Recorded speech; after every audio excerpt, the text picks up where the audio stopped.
ആ ബദരീങ്ങളെ ബദറിൽ പങ്കെടുത്ത മുഴുവൻ സ്വഹാബിമാരെയും നമ്മൾ സ്നേഹിക്കുന്നു, നമ്മുടെ മനസ്സിൽ കൊണ്ട് നടക്കുന്നു. അവര് നമ്മുടെ നേതാക്കളാണ്, അവര് നമ്മുടെ നായകന്മാരാണ്.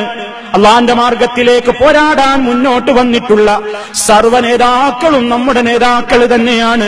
അവരോടുള്ള സ്നേഹം നമ്മുടെ ഈമാനിന്റെ ഭാഗമാണ്.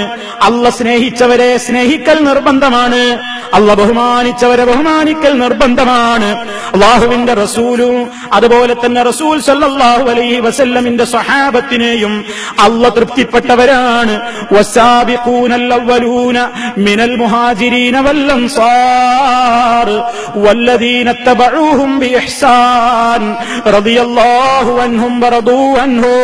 അതാ അല്ലാഹു സുബ്ഹാനഹു വ തആല പറയുന്നു, ആ ആദർശ രംഗത്തേക്ക് മുൻകടന്നു വന്ന മുഹാജിറുകളും അൻസാറുകളുമൊക്കെയായ ആളുകൾ അല്ലാഹ് അവരെ തൃപ്തിപ്പെട്ടിരിക്കുന്നു, അവര് അല്ലാഹനെയും തൃപ്തിപ്പെട്ടിരിക്കുന്നു. ആ നിലക്ക് വലിയ സ്ഥാനം കിട്ടിയവരാ ബദരീങ്ങൾ.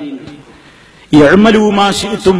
അല്ലാഹുവിന്റെ റസൂൽ സല്ലല്ലാഹു അലൈഹി വസല്ലം ബദറിൽ പങ്കെടുത്ത സഹാബത്തിനെ നോക്കിക്കൊണ്ട് പറഞ്ഞു, അല്ലാഹ് നിങ്ങൾക്ക് എല്ലാം പുറത്തു തന്നിരിക്കുന്നു, നിങ്ങൾ ഭയപ്പെടേണ്ടതില്ല. അത്ര വലിയ സൗഭാഗ്യം കിട്ടിയ നേതാക്കളാണ് ബദരീങ്ങൾ. ആ ബദരീങ്ങളെ ഞാൻ സ്നേഹിക്കില്ല എന്നൊരാൾ പറഞ്ഞാൽ അവൻ മുസ്ലിമാകുമോ? പ്രിയപ്പെട്ടവരെ, ആവില്ല.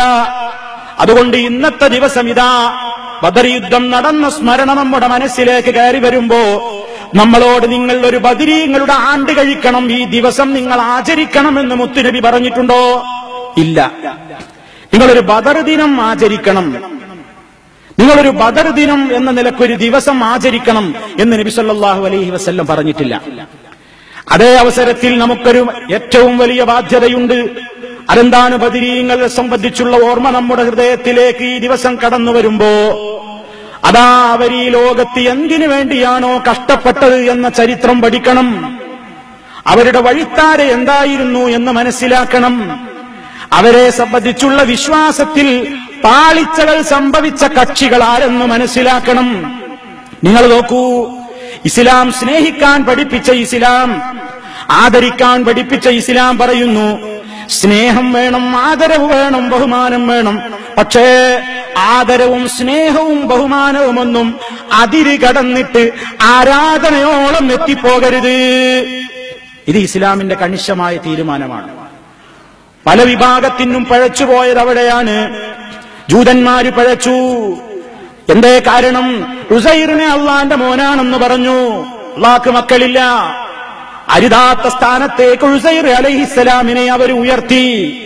ആ സമൂഹത്തിന് റബ്ബിന്റെ ശാപം കിട്ടി. ക്രിസ്ത്യാനികൾ പഴച്ചുപോയി, അവർക്ക് അള്ളാന്റെ ശാപം കിട്ടി. എന്തേ കാരണം?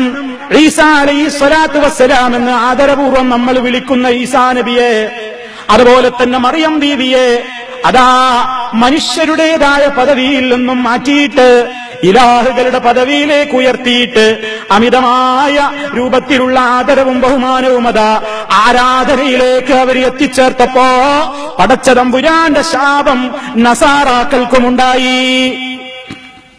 നോക്കൂ നിങ്ങൾ, ലോക ചരിത്രത്തിൽ മനുഷ്യ മനസ്സുകൾ ഏറ്റവും കൂടുതൽ ഭയപ്പെടേണ്ടുന്ന പാപമേതാണെന്ന് ചോദിച്ചാൽ ഈ ഇരിക്കുന്ന മുഴുവൻ മനുഷ്യരും പറയാനുള്ള മറുപടി ഇന്ന ശിർക ലദുൽമുൻ അദീം.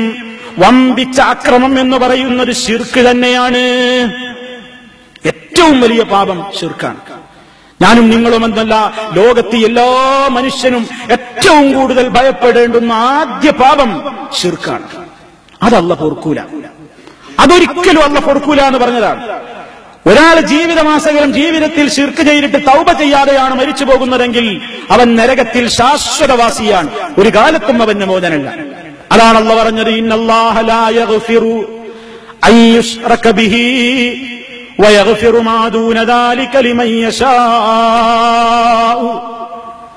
അല്ലാഹു അവനിൽ പങ്കു ചേർക്കപ്പെടുന്നത് ഒരിക്കലും പൊറുക്കുന്നതല്ല.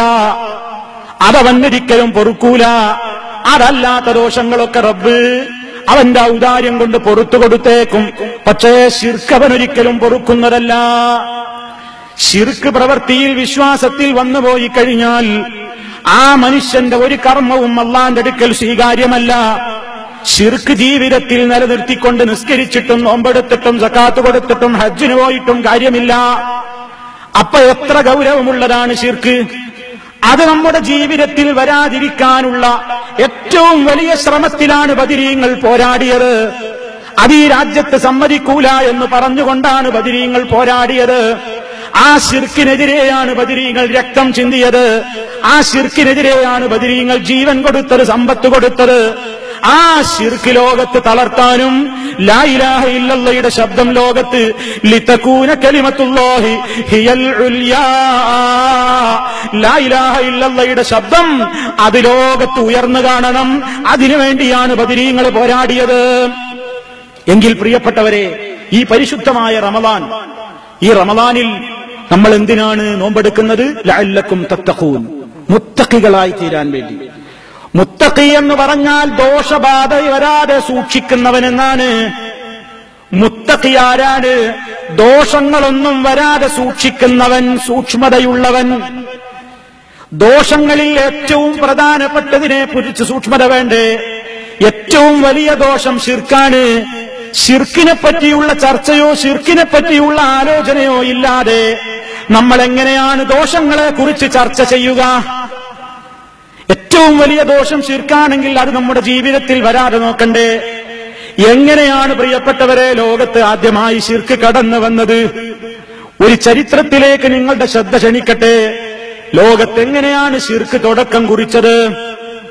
നിങ്ങൾ നോക്കൂ, ആദം അലൈഹിസ്സലാത്തു വസ്സലാമിന്റെ ശേഷമതാ ധാരാളക്കണക്കിന് തലമുറകൾ ഇങ്ങനെ ഭൂമിയിൽ താമസിച്ചുകൊണ്ടിരിക്കുന്നതിനിടയിൽ